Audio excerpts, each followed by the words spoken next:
everyone, it's Mary the Explorer. Kamusta po kayong lahat? And for today's video, I would like to share with you guys our one of our favorite place that we always visit every time we wanted to see and feel the mountain of Baslay, Dawin. And by the way guys, ang lugar na ito ay napakaganda. Kung ikaw ay mahilig sa Mother Nature at kung ikaw ay pagod na sa mga gusaling nakikita mo o pinapasukan mo sa bawat araw, kung ikaw ay bibisita sa Dumaguete, Negros Oriental, bakit hindi mo daanan ang Dawin dahil ito ay 30 minutos lamang ang biyahe simula sa Dumaguete patungo sa lugar na ito. By the way guys, this is Highland Brew coffee shop in Baslay, Dawin, and ang maganda sa lugar na ito ay napakalamig na parang feel mo ikaw ay nasa Baguio. O diba, char? But anyway guys, this place is very beautiful to enjoy and just relax, and also they offer food. It's a Filipino food na masarap na rin siya at mura pa. So kung ikaw ay hindi maarte at hindi mapili, ma-appreciate mo ang mga pagkain dito at yung kanilang sariling tanim na mga kape. At pwede ka ding mag-uwi, patungo or pabalik sa inyo kung saan ka mang sulok ng mundo manggagaling. But anyway guys, as you can see the beautiful view of the ocean view from the top of this mountain. So you will see and enjoy this even if you stay for all day in this area. There's no problem at all. At mai-enjoy mo na ang kagandahan ng likas na yaman ng Negros Oriental. So hindi kami nagsasawang umakyat sa lugar na ito dahil ito ay napakalamig at ito ay madalas na inaakyatan namin para kami ay maglakad-lakad at mag-trip ng mag-hiking ng pataas. Kahit nahihirapan pero kinakaya. Tingnan nyo naman kung gaano kaganda ang bundok. At guys, bawat punta nyo makakaranas ka ng fog. Ay, hindi lang sa Cordillera o sa Baguio ka makakaranas ng fog. Oriental, meron din kami niyan. Besides, ito ay napakamura lang kung ikaw ay walang sasakyan. Mag-bus ka lang from Dumaguete, 30 pesos.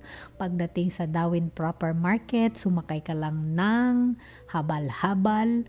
Bayad ka lang ng 20 pesos ay makakarating ka na sa tuktok ng Baslay Mountain. At ito na ang ma-enjoy mo na lugar. So, hindi siya mahal. Again guys, napakamura lang. Mag-e-enjoy ka na. Isingit mo ng isang araw para ikaw ay mag-relax dito. By the way, as you can see the area, they have a spot where you can do your camping. Even daytime or nighttime, pwedeng-pwede sa lugar na ito para maranasan mo ang lamigin. Mag-enjoy ka lamang dito. Napakasarap sa lugar na to. My God, I love my country. Ang pakaganda. Daming, tingnan nyo naman ang mga puno. Ubod ng gandahan, no? So, kung kayo ay taga Manila o kung taga saan mang sulok ng mundo, dumayo na kayo sa Negros Oriental, lalo na sa Dawin. Ito'y malapit lamang po. Again, malapit lamang ito sa Dumaguete. So, isingit mo na ng isang araw. Hindi lamang sa bukid o sa bundok, pwede ka ding lumangoy sa dagat. Susunod na video, ipapakita ko ang pwede nyong paglangoyan. Anyway guys, seriously, I love this place. We love this place. We always come up here and enjoy the beautiful area. You know, buong paligid ay mga puno at wala ka ng ibang mahihiling pa. Kung ikaw ay pagod na pagod sa buhay, kung kailangan mong huminga, umakyat ka lang sa bundok na to at talaga naman ikaw ay makakapagpahinga. Maranasan mo at malanghap ang malamig na simoy ng hangin sa Dawin, Negros Oriental. Again, this is the Highland Brew Coffee Shop in Baslay. So kung ikaw ay may panahon para mag-enjoy, tara dito at huwag ka nang mag-atubili pa. isingit mo na ito sa iyong mga itinerary kapag ikaw ay dumalaw or bumisita sa Dumaguete. Ito lamang po ay again 30 minutes away from Dumaguete. Magta-tricycle or magmumotorsiklo ay kayang-kaya mo na ito. Thank you guys! By the way guys, ang lugar na ito ay hindi lamang po para ito ay ma-enjoy natin. Kung hindi naman po kalabisan para sa lahat na ito ay suportahan dahil sa kadahilan ng ang namamahala dito ay napakalaking tulong po ito para sa mga lokal na magsasaka dahil ito po ay